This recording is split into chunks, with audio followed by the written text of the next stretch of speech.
ইউক্রেনে রাতভর ৯৯টি ড্রোন দিয়ে হামলা রাশিয়ার।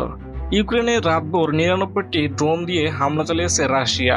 ইউক্রেনের বিমান বাহিনী সোমবার জানিয়েছে তারা রোববার রাতভর ৫৭টি ড্রোন গুলি করে মাটিতে ফেলতে সক্ষম হয়েছেন। এর আগের দিন রাতভর ১৪৭টি ড্রোন হামলা চালিয়েছে রাশিয়ান বাহিনী। গত কয়েক সপ্তাহ ধরে দুপক্ষের মধ্যে নতুন করে এই সংঘাত শুরু হয়েছে। বিবিসির এক প্রতিবেদনে বলা হয়েছে, ইউক্রেনের বিমান বাহিনী জানিয়েছে রোববার রাতে রাশিয়ার পাঠানো ৯৯টি ড্রোনের মধ্যে ৫৭টি ড্রোন ভূপাতিত করতে সক্ষম হয়েছে। অপর ৩৬টি ড্রোন লক্ষ্যবস্তুতে আঘাত হানতে সক্ষম হয়েছে। তবে বাকি ৬টি ড্রোনের কি হয়েছে সে বিষয়টি নিশ্চিত করেনি তারা। সেই সঙ্গে এই হামলায় ক্ষয়ক্ষতি এবং হতাহতের কোনো তথ্য জানানো হয়নি।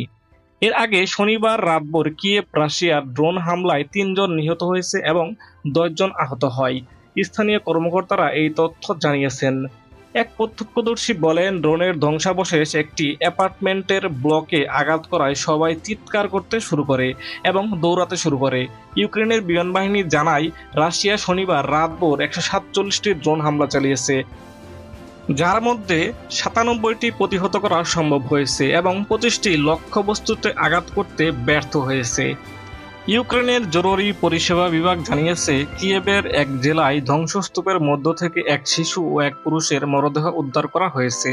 অন্যদিকে ড্রোনের ধ্বংসাবশেষ থেকে অগ্নিকাণ্ডের ফলে এক জেলায় এক নারী শিশু আহত হয়েছে এবং এক নারী শিশু নিহত হয়েছে। ইউক্রেনের স্বরাষ্ট্র মন্ত্রণালয় জানিয়েছে, ড্রোন হামলায় কিয়েভে আরও ৮ জন আহত হয়েছেন। জরুরি পরিষেবায় প্রকাশিত ছবিতে দেখা গেছে, বহুতল ভবনের একটি অ্যাপার্টমেন্ট সম্পূর্ণ পুড়ে গেছে। একটি কক্ষের ছাদ ছিদ্র হয়ে গেছে এবং পুরো আসবাবপত্র চারদিকে ছড়িয়ে ছিটিয়ে আছে। কিয়েভের আঞ্চলিক গভর্নর মাইকোলা কালাশনিক জানিয়েছে, রাজধানীর আশেপাশে অঞ্চলে বেশ কয়েকটি বাড়ি ক্ষতিগ্রস্ত হয়েছে এবং ২ জন আহত হয়েছেন। ইউক্রেনের প্রেসিডেন্ট ভলোদিমির জেলেনস্কি জানিয়েছেন, গত সপ্তাহে রুশ বাহিনী ১৫৮০টিরও বেশি নিয়ন্ত্রিত বোমা, প্রায় ১১০০টি আক্রমণাত্মক ড্রোন এবং ১৫টি ক্ষেপণাস্ত্র নিক্ষেপ করেছে। তার ভাষায়, আমাদের নতুন সমাধান দরকার। মস্কোর উপর আরও চাপ প্রয়োগ করতে হবে যাতে তারা এসব হামলা এবং যুদ্ধ বন্ধ করে।